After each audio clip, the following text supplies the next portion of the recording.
Welcome to the Smoking Coil, first episode ever. I'm Dave Cashlow Chapman, and we have a special guest today, owner and producer of everything at Crystal Audio Solutions. Colten, thank you for being with us today. No problem. Glad to be out. I am on Team Cast, so this entire interview and podcast is going to be 100% biased. Just a heads up, don't expect anything else. But man, I wanted to ask this guy some questions. I've known him for a couple years, but we've never really sat down for a while. And I want to know, first and foremost, man, how did you get into this? Were you an audio guy before Cast? I feel like there was something before Cast, but how did this start? So I had a previous company before Cass, and it was Phantom Sounds. And I started that in 2011, came public in 2012. But before that, I was actually a competitor. So I competed through high school, and I actually started in sound quality. I wasn't interested in IDBL or bass boxing or anything, which is kind of funny how it started, and manifested. And it was actually at Audio Northwest. I had just unveiled the Neo 8, the first one.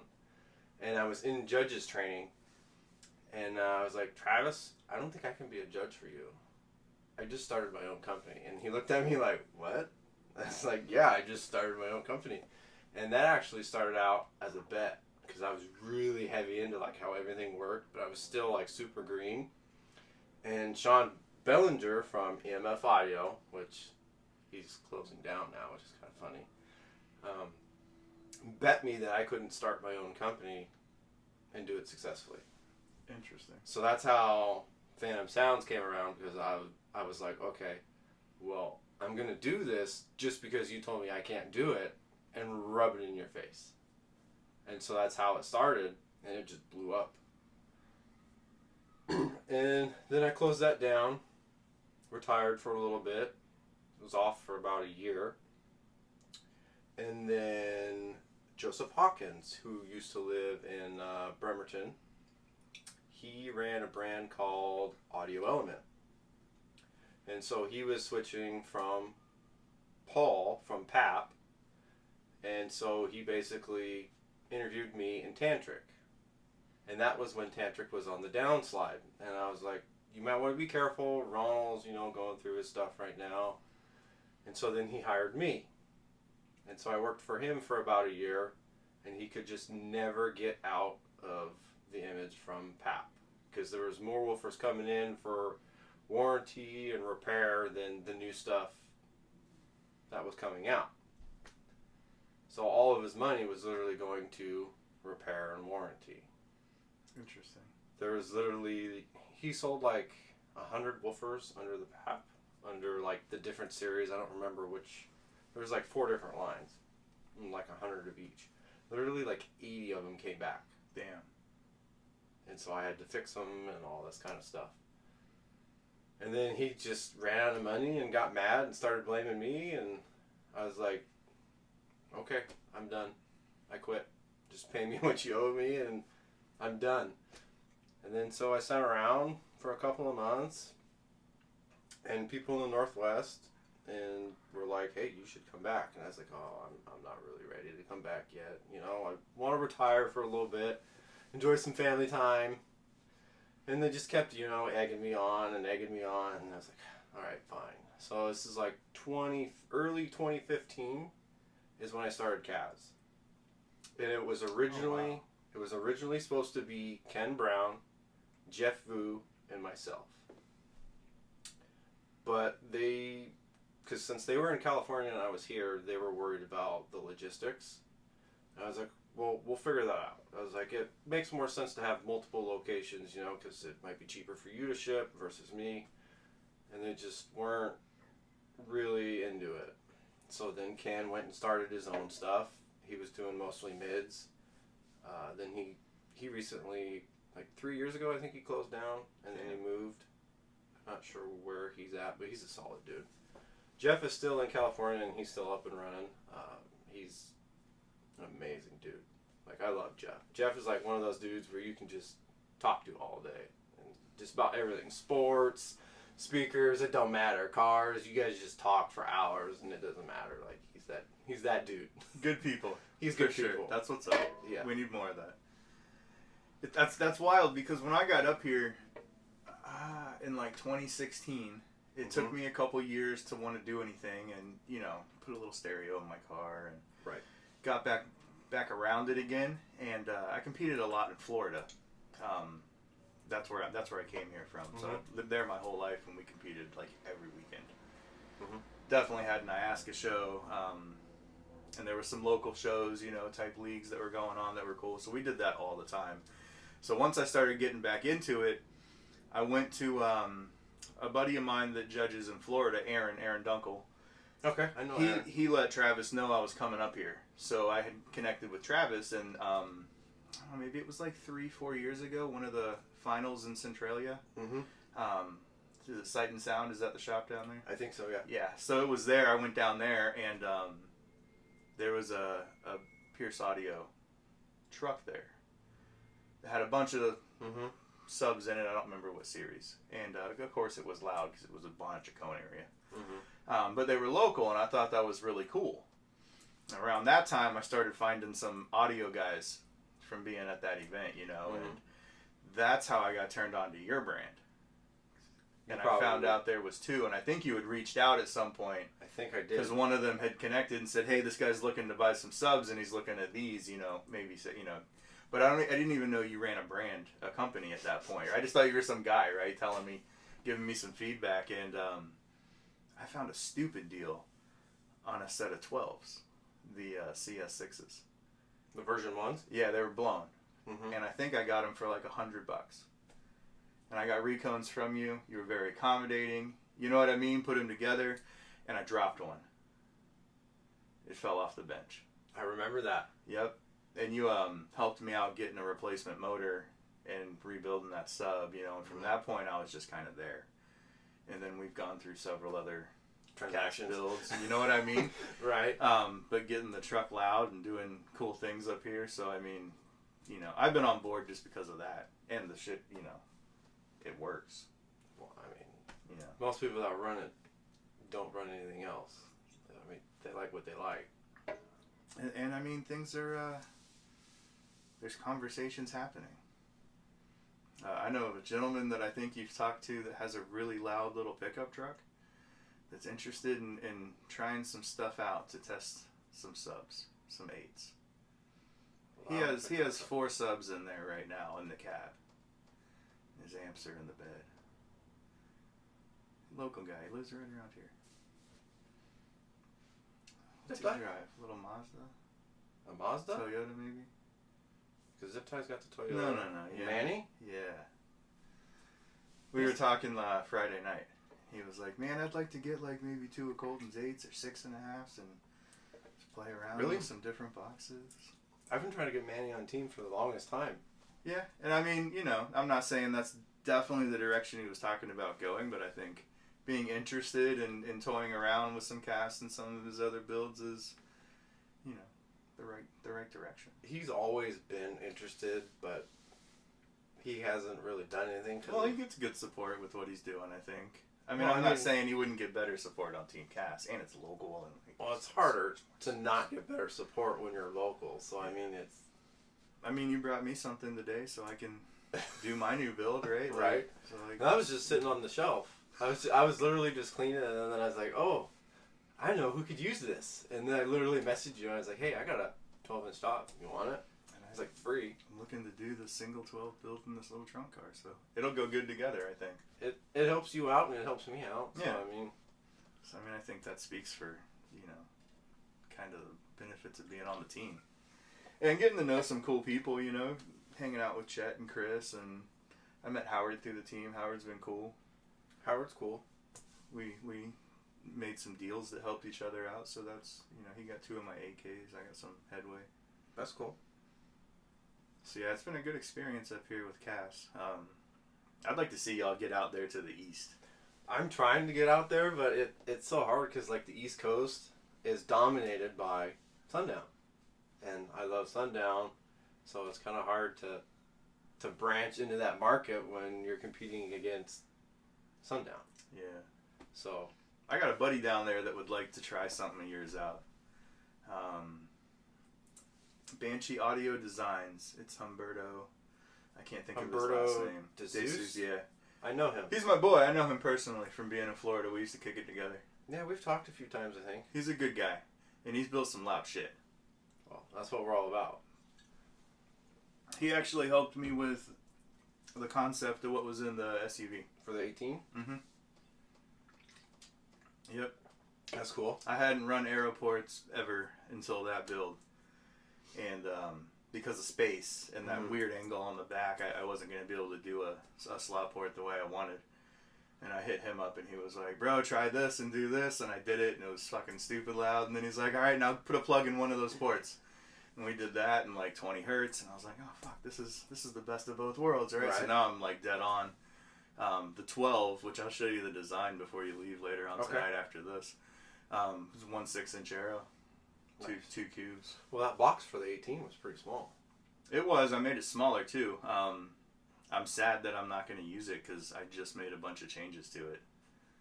But it is what it is. It's not. I'll have it. It's still there. Right. So if I get super aggravated, I can just throw the Throw other it one in. back on. Yeah, and put it in the back seat. I talked with Chris last night, and I mean, it's like I need like mid 50s. For your class? On the burp, yeah. Yeah. I mean, 2 or 3. Well, because you're going up against Eric, right? Oh yeah, there's all kinds of people came out and did Because loud you're in shit. trunk 1. Well, right now it's not in anything. I'm thinking it's gonna be in 2 or 3, like. Oh. Just because of the power. Right. But we'll see. We'll see what it does. But I didn't know the stakes were that high. Yeah. I was thinking There's like 53s, you know, it might be okay, but like it needs to be like solid 55s. 55s, yeah, if you want to be like top 5. What's going on with your shit? I don't know, I'm kind of up in the air on what I want to do. Like, I wanted to sell it, but I don't really want to sell it, but then I want to sell it. But nobody wants to buy it, but they do, and it's just kind of like, you know, what do I want to do? And my wife's like, just fix it. She's like, just fix it, finish it, be done with it. I mean, anything else you do is going to have similar problems, right? Like, you know what I mean? Kind of, but I'll start with a better foundation. I should have things steel you know, cage. yep. So, I mean, that, like, the windshield is probably my biggest, that and my baffle flex are my biggest issues. And the passenger door. I gotta figure out how I'm gonna reinforce the passenger door, because it's cracked. Yeah. Which I didn't find out until I gave Daniel the door panels. Because he bought those. Yeah. He was talking about them last night. Yeah, because we were gonna do wood door panels, because they're just getting destroyed. We did a long time ago, and like the problem now is, so I took like 9 years off. Right. From Florida and coming up here, and like there was no lithium back then. So right. AGM. Yeah. So like you're Top to looking 9 at is that. still demo. So like numbers just weren't what they are now. No. Right. So it's hard to like even think about some of the issues that like we're going through now, because like you weren't doing 60s back then, you weren't doing 57s back If you were doing 60s back then, like, you were really fucking loud. You were like, yeah, the loudest person on earth. Pretty close, yeah. Like, well, you know, probably top 10 at that point, you know. But man, we had done such big builds in vehicles and just hadn't had to go through some of the shit. I had a walled blazer that would tear the outside skin of the passenger door. Right. Quite frequently, and you weld it and then it'd tear next to it, and that was just a spot. But like, there was no Vibraflex, right? And like, you know, the average guy's not just gonna weld steel in his fucking door or pour concrete. Yeah, right. Like you're not doing that in like a regular ass fucking. I drive this shit to work every day truck. Right, which most of us do. Yeah. We daily drive it, or we drive it to the show. Yeah. It's just it's so much more now. You know what I mean? It's so much bigger. Like, just because of the power and well, I mean, amps that are... You know, amps and the support with, like, batteries and alts and...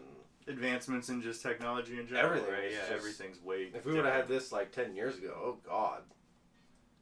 Because, like, some of, like, the Astros and stuff were cheaper back then than they are now. Mm-hmm. CRXs. If we would have had that 10 years ago, Yeah. imagine how loud we'd be. Yeah, you could definitely get a vehicle to build in really cheap back then. Like, no one, there's fucking cars were free. 100,000 miles, this shit was dead. Yeah. You know what I mean? It's $1,000 car. Yeah. Now it's like $6,000. Like, got a missing window. It's brand new. 500,000 miles. It's just breaking in. It's crazy. Yeah, you'll spend $8,000 on something, 170,000 miles. Like, what the fuck? Yeah. I mean, the Tahoe has almost 300,000 miles on it. Damn. Still drives. Well, my little trunk car is at like 175. That's not bad. No, it runs like a top. You got another 100,000 on it. I think so. And just drive it to the shows. Right now, I drive it to the Friday meet. That's it. It sits in the driveway the rest of the week. Poor thing. Well, I'm taking shit out. I've got a lot of the panels pulled and shit, and trying to get ready to, like, 2 boxes of deadener out there to go in it. Nice. I think my buddy's got some Vibraflex we're gonna put on the roof. Well, I sell Vibraflex too, so. Okay. I'm trying to keep the cost down. We got the kid coming in December. The new baby. That's right around the corner. Yeah, so it was like, how do we just like transfer everything over without buying a bunch of shit? That's a tough one. Because you is. can't just reuse deadener. But everything else, you could recase the alt. I'm gonna probably get an alt, which I'll go through Autotech, right? Right. To get something for this car because it's a lot more accessible. So SUV was just a nightmare to we got that truck got louder than I ever expected it to get, especially with one sub. So I think the best. So we burped a 52 with the door open. It's not bad. So I mean, 118 stock alternator, no big 3, stock head unit, pretty much stock cabin. That stock head unit was limiting you so much, though. I used that LC2i Pro to generate the signal, and like that was a nightmare because it's a Bose system.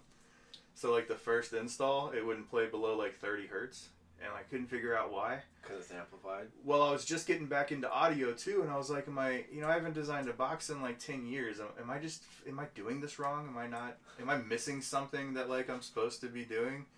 And I think we built one that was tuned at 26 hertz, and I was like, the port is so long, there's no way that it won't play below 30 hertz, and then had to hook it up to the other side of the amp, just the head unit signal, and fucking 23 hertz. I was like, oh, perfect.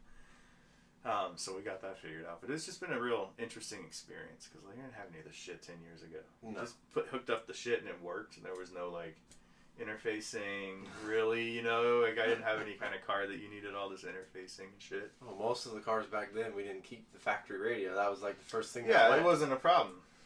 Yeah. It's not that easy now. No. And then some of the even newer shit, there's just no chance in hell. Right. Like my truck. Everything runs through it. Heater controls. Oh, and the one. Yep. Oh, yeah, that's the same shit I went through in the Mazda. It was like wipers, turn signals. Yep.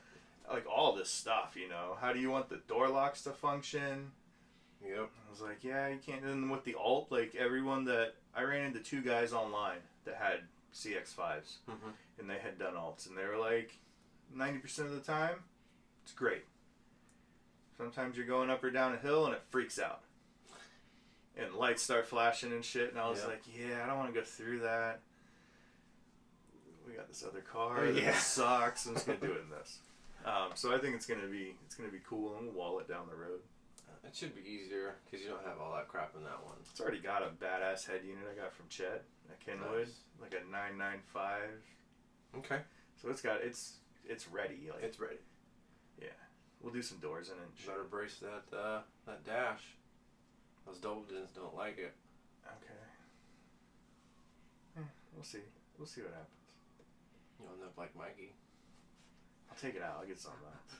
He went through like 5 double dins. Yeah. Because his whole dash is, because he peaks at like 29 hertz. So when he plays 29 hertz, his whole dash is just Everywhere. Yeah. It hates life. I'm gonna talk to him about getting some input, because he definitely runs that class. He knows probably more than anybody up here about trunk setups. For bass boxing, yes. For burping, it would be Eric and Jeremy. Yeah, absolutely. We'll see how it goes. Jeremy would be a good person to talk to for burping. He's actually, I've talked to him quite a few times at some of the shows, so he's been he's really cool. Provides some good input. He definitely knows his shit, obviously, right? Yeah. I know him because of Aaron, because they always were back and forth. Right. So I mean, I've definitely heard about him prior to being up here.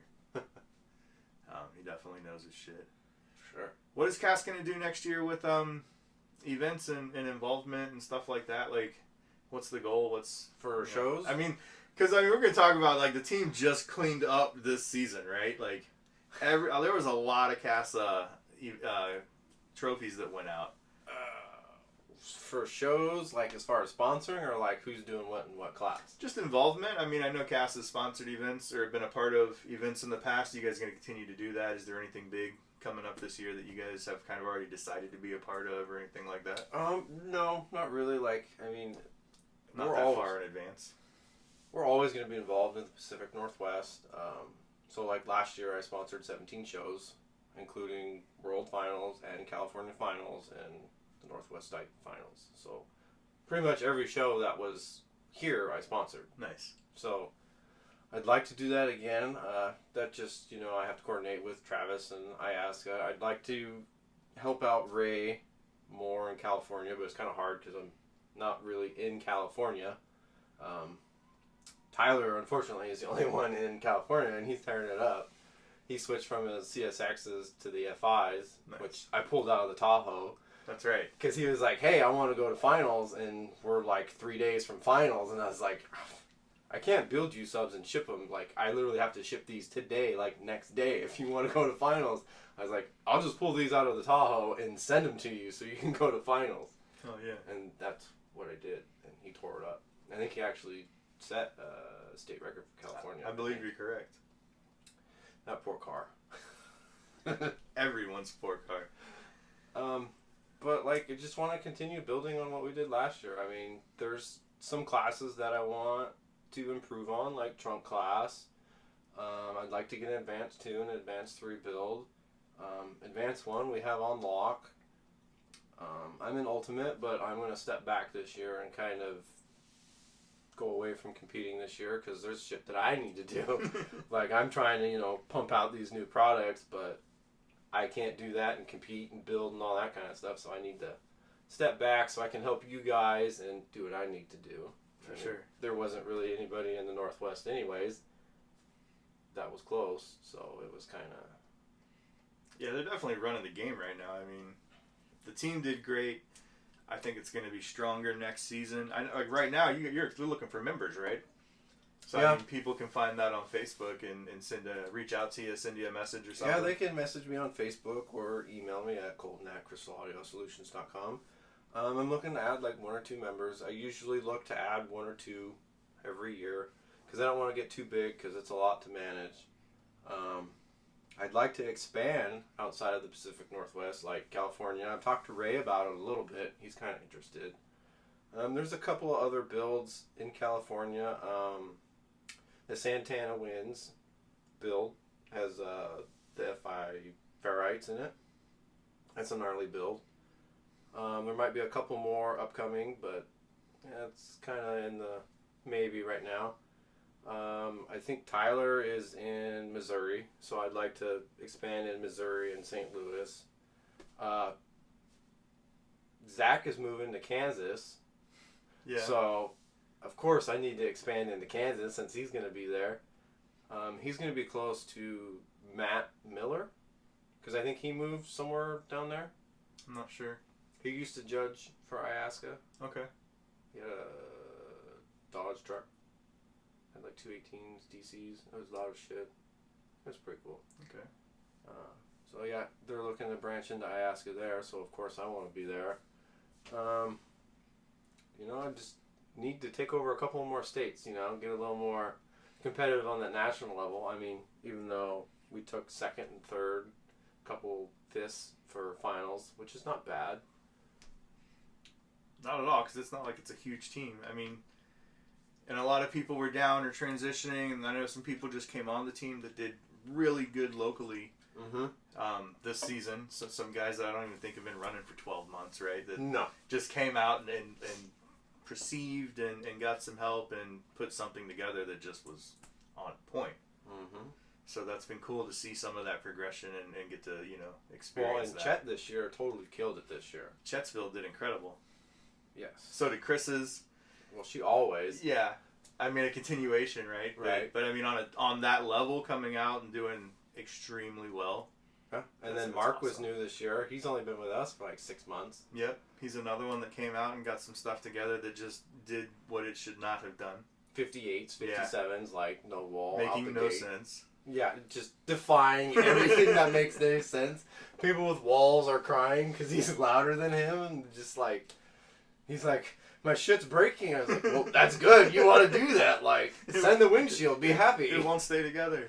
Right? So, yeah, I mean, there's a couple people that I really want, that I've been trying to get on the team. Like, Manny is one. I'd love to have Eric or Slamber on the team. They're great people. For sure. I love them. They're great in the community, and that's kind of... Those are like the people that I look for. Like, they're huge positive presence in the community. You know what I mean? That's a big thing. And that's kind of like what we are as a team. Like, we all have fun and we're all generally pretty positive. And yeah. I think, out here we do our Friday night event. Let anybody come out. We'll test, tune. You know what I mean? I've got kids showing up installing head units in the parking lot. In the parking lot. Trying to hook up a sub or something, Parking lot builds. It's not the first time it's happened up there. No, that's cool. So, I think that kind of speaks for it, too, just trying to get people involved, right? Yeah, there's got to be someone else there. There has to be. But, yeah, and then we have the casting, so, like, if you're super green... like that's what I was going to say, yeah. I'd love to have, like, an experienced competitor, but I don't get those, so we do have the casting, and it is a year process. We're revamping it, trying to make it better. So, like, we get these new guys who are just fresh into competing. We have, like, that class where we can teach them, like, the basics, like box building, how to set your game. So that's kind of what that's geared for, which is great. It helps us and it helps grow the sport. And it's a year-long process. Sometimes not everybody makes it. Sometimes they do. But, like, I'm the final vote for the team. If you get on the team, like, I'm the final, like, usually... Because the team votes everybody in. If they say yes, I'm just like, all right, cool, I'm going to say yes. I haven't really turned anybody down that the team has brought on. So, and usually it goes through Greer or Chris before it gets to the team. Okay. And then I'm like the last person, and I'm like, cool, this is what we're going to do. I thought the casting, the whole idea with that was super cool.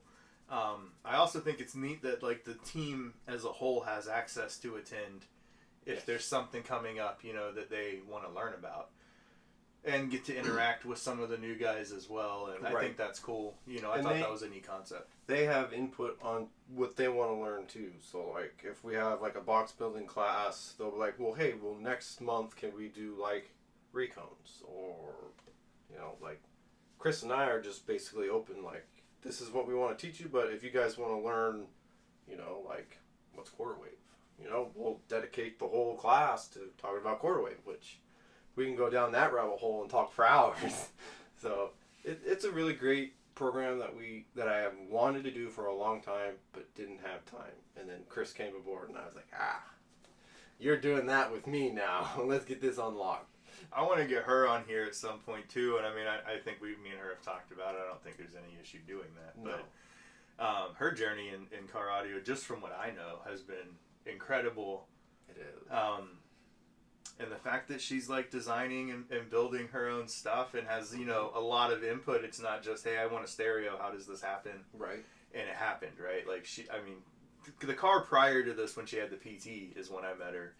Yes. With the original milk crate box. The milk crate? With the 3X V2s. And I was very intrigued because I didn't agree with the design. But it worked. But yeah, it worked 100%. And then I talked to her about it. And man, she knows more about this stuff than some of the other people I've met up here. And it's wild. It is. It was amazing the way it turned out. Because like when she first came on the team was when she had the PT. But it wasn't until after she won finals. Yeah, she had just said something about that. I talked to her on Fridays a lot. Because originally she had like, I don't even know what sub she had, but it was like some like Walmart entry level stuff with like a Tara amps, like 400 by 4 bridged. And that's what she was running. And then, you know, Chet came on and he's like, hey, my wife wants on. And I was like, well, how green is she? You know?